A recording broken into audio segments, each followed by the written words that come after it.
Hey, thanks for joining us again. We're taking a look at some of the pictures from Amazon's Rings of Power in high quality that were released recently.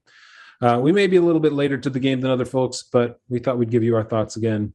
This one here is we're going to be looking at Arondir, who is the new character created by Jeff Bezos. I mean, the other people, Patrick McKay, is that his name? McKay is his last name. I can't remember if it's Patrick. But this is the new character. Obviously, we noticed the backlash that Amazon is trying to stoke with him being a black elf with short hair.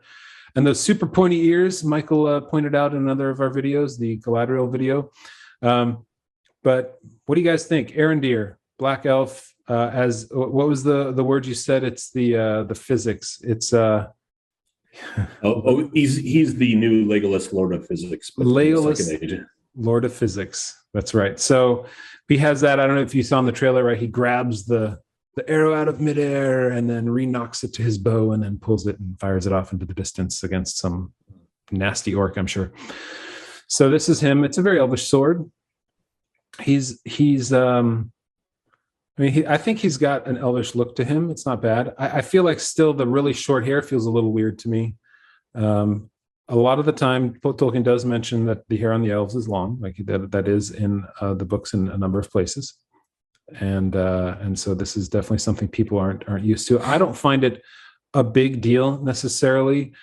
I just find it sort of odd that it's just a random black elf. I feel like if they would, I'm not sure, maybe they did, and I hope that they did, that there is some sort of ethnic reason, like a location, or he came from, he stayed near Cuiviénen and he didn't ever migrate much, and there's something like that. I can see that happening. I hope they go along that route. But I'm not sure. I just I like to make things cohesive. And I know I talked about the Wheel of Time in another one of our podcasts where they just threw every single race together into one small backwater town in the Wheel of Time's world. I can't remember what it's called. And it just felt weird. Like the whole time I was looking at it, I was going it doesn't make any sense to me. Like you got to make it make sense and not just stick it in there for the sake of sticking it in there. That's my initial take on this character. I'm not so sure about the name either, but I'll live with it for now. He also likes to jump. It's a necessity when you're a Legolas lookalike. Yeah. And of course, and we have to point out Arondir is also the forbidden relationship with this human right here, Betty. No, I don't remember her name. Actually, I don't. Anyone else want to do? I'll find out. Maybe it's Wilma. Ouch! I'm not sure. That's funny. Yeah. So that's the Arondir character, completely made up. Not anywhere. None of these characters have anything to do with anything that Tolkien wrote, which is always disappointing to me because they'll probably spend more time on those characters than anything that Tolkien actually wrote because they like their characters better and they can do it better.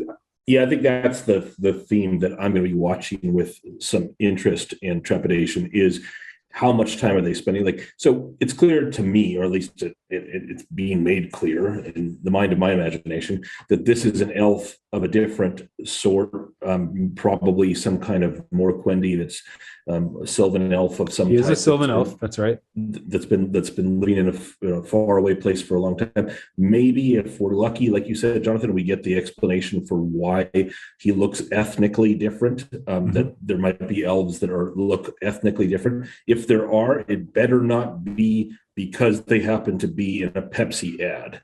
So it's in other words, random people with random skin colors, because diversity is our strength. Right. It turns out that diversity without any rational reason behind it just looks like you're pandering. It just is a distraction rather than a story arc but benefit. So I like his armor here. It's kind of cool. It's got kind of a Silvan elf feel to it. It's definitely got do you notice that face on it too? Mm-hmm, the green man face. Or the an echo of that anyway. So they're definitely going for the more rustic elf. We can see in all his shots that he's doesn't have the finery the Noldor have in terms of what he wears. The short hair is a problem for me too, because short hair would only in most societies there wasn't any reason to have short hair unless you were wearing a helmet. And most warriors, for example, in the Middle Ages had short hair because you could rip your hair out by putting helmets on and off, with especially with chainmail coifs and such. So it doesn't appear this guy wears a helmet. It appears it's just a fashion statement of some kind. And if that's the case, then it looks too much like we're just injecting different fashion styles because they look better to look at. They make him more, perhaps it's felt they make him more accessible because he has what looks like a style of haircut that quite a few people from the middle of Los Angeles might have. So that part is unconvincing to me. So they're my thoughts. How about Dan? you? Anything you want to say about Arondir? Oh, and by the way, this is Bronwyn. Bronwyn. The girl is Bronwyn? The girl is Bronwyn. Okay. All right. Yeah, I guess my only concern, just like with everything on the show, is that there's so much that is in the Silmarillion that you could make a story out of, and they're choosing to spend time to make up a character and have a story with him. Unfortunate. Yeah. So, I mean, yeah, artistic license, I'm fine with that. I've said that a number of times across these videos. Making up side characters to have little side stories that kind of are around the main story would be fine too. Mm-hmm. But it seems like another character where they're just making up a character.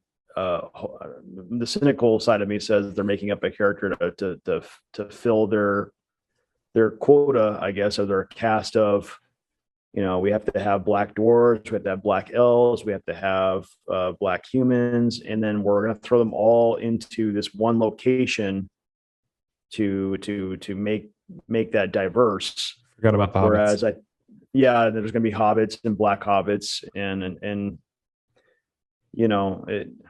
I don't think it makes sense with the lore. And that's where I'm coming down from. They can do it if they explain it well, but I have a feeling they won't, because that doesn't matter to them.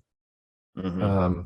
The message, right? What I think his name is Lenny Henry said is that, I think it was him, is that if you can't see it on the screen, you can't imagine it for yourself, which I think is complete dookie.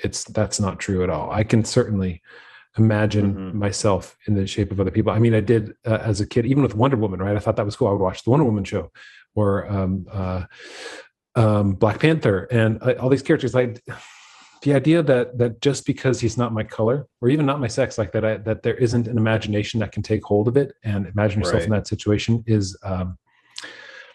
pretty juvenile, and is pretty immature. I don't like it. So anyway, my thoughts. All right, I think we can move on to another couple of images here. So give us your comments below. Let us know what you think about these images of Arondir, Master of Middle-earth. No, that's actually not what they said, but it sounds like it would be something they might do. We'll call him the Prince of Physics. The Prince of Physics. Arondir, the Prince of Physics. Here to save the day. All right, guys. Thanks, and we'll see you in another one.